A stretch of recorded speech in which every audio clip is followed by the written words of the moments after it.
So hey Lindsey, welcome to Boston. Thank you. My name is Tony Hyppolite. This is Jessica Graf. Hi. Hello. We're just going to ask you a few questions. We're from Performer.com, Models and Talent Magazine. We highlight amazing artists like you that are in the area. And I think it's pretty exciting that you're here at Berklee doing a nice little show for some people here. Yeah, I'm excited to be here. So you started playing the violin at age 6 or 7 basically. What happened with that? Yeah, so when I was just a little kid, my mom and my dad used to take my sisters and I to all the free concerts in town because we lived in LA.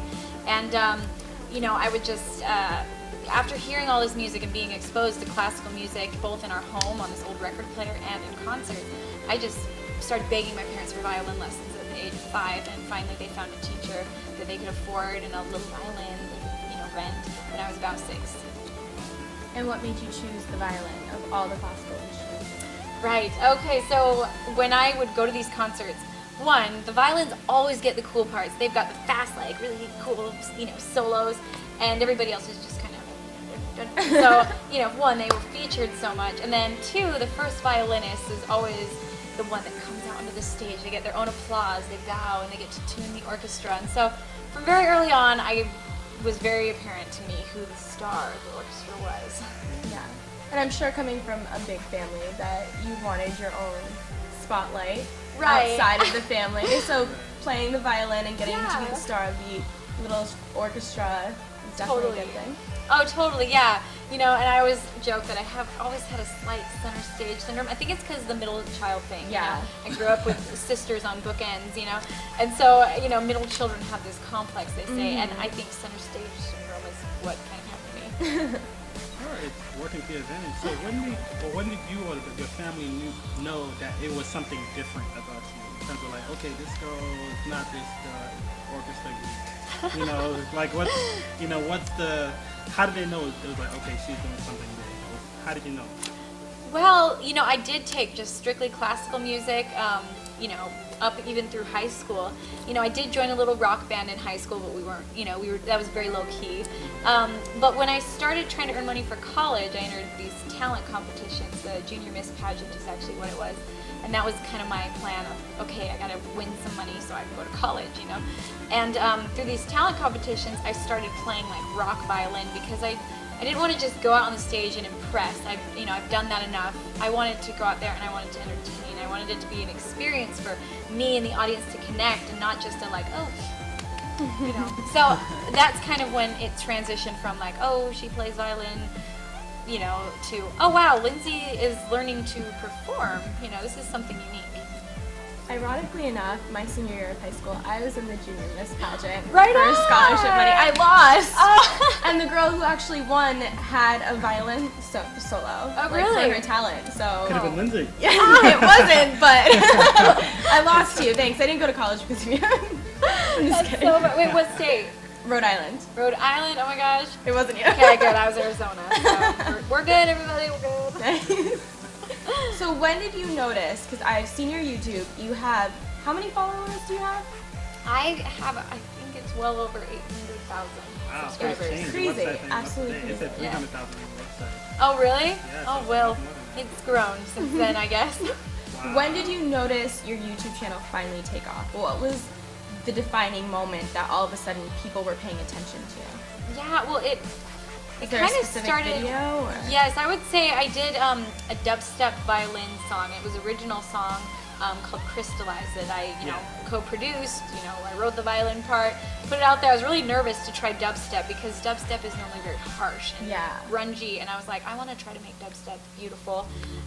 So yeah, I did this kind of experiment, and I was like, oh gosh, people are, I hope I don't get eaten alive by the dubstep crowd, and it just went extremely viral, and within 2 days, I think it had over 1 million views. Wow. And it's getting close to about 30 million views now. Yeah, aren't you up to 750 million views on your YouTube channel? What am I at?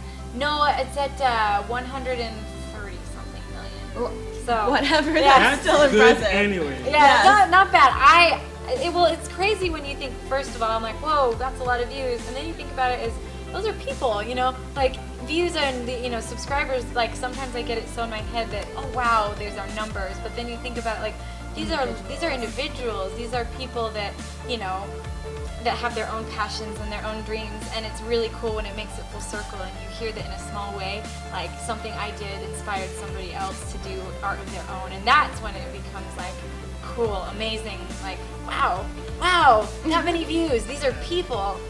Music definitely puts people in certain moods, and to think that your music is helping influence someone's mood throughout the course of the day, it's pretty powerful. Yeah, definitely. It's very like humbling. Like, yeah. Wow. Well, one interesting question I have is that I had a friend that was really passionate in violin. She was a pretty talented person, but she was very like structured and she didn't like experimental stuff. People like Yuri Ben-Ari and other people of that nature. She's like, oh, it's volatile, it's terrible. So, like, did you ever get any scrutiny from violin or orchestra enthusiasts that like, why would you even touch the dubstep scene or stuff like that? Yeah. Most people seem very, I think the overwhelming majority of people love to see people pursuing passion, and they love to see people step outside the box. Yeah. But of course, there's always people that are like, why would you ever dance with a violin? It ruins your frame, it ruins, I'm like, well, yes, it does. But, technicality. Yes, all fine details. What are we talking about? But at the same time, I think I love to kind of represent the message that, like, I feel so many times the world tries to put us in boxes and tell us, like, this is the cookie cutter, and if you don't fit in it, if you're not this shape, if you're not this way, if you're not dressing this way or talking this way, then you're not fitting the box. And I love the idea that there is no box. Like, we live in this kind of potpourri world where, like, all these things come together and different scents, smells, looks, and that's what makes life full of flavor and zest. And so that's what I like to represent through my music, is that, like, there is no cookie cutter. Like, we all get to be what we want to be.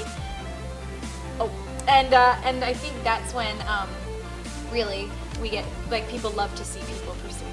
And speaking of dancing, I saw in your bio you said you are the first trained YouTube dancer. So why did you feel it important to work on your footwork and things of that nature? Well, yeah, I've always loved dancing, but I never, could take lessons. My parents couldn't it was like either or, violin or dance, and I chose violin. And so I decided when I wanted to start dancing with my violin, I needed to learn. I should learn some moves. Hold on, wait a minute. Just like wiggling my hips and like stomping my feet. So yeah, I started looking up YouTube tutorials of how to moonwalk, how to glide. I'd watch So You Think You Can Dance clips, and I would like pause it, and I'd be like, I can do that, and I'd look at how they bend their back and how their leg goes out, and I'd be like, oh, I can totally do that, So I call myself a YouTube trained dancer because that's where I learned to dance. You give hope to all the girls out there that can't. There you go. Anybody can learn. Honestly, that's where I learned it all. Lindsey, thank you very much for your time here. Yeah. We greatly appreciate it. Also, I just wanted to let you know, we interviewed Pentatonic the other week, and we mentioned that we're going to interview you, and they would love to do a collaboration. Oh man, I love Pentatonic. They They're were amazing. very enthusiastic about it. Yeah. Oh really? Oh Yeah. cool. We told them we'd make it happen. So Yeah. we're going to let you know that now. Okay, done and done. I'm sure I can find their contact info. Yeah. Well, thank We you can for hook you up. thank you for talking to me, Tony Yeah. Hyppolite and Jessica Graf Thanks, guys. on Performer.com TV. Good luck at your concert. Thank you.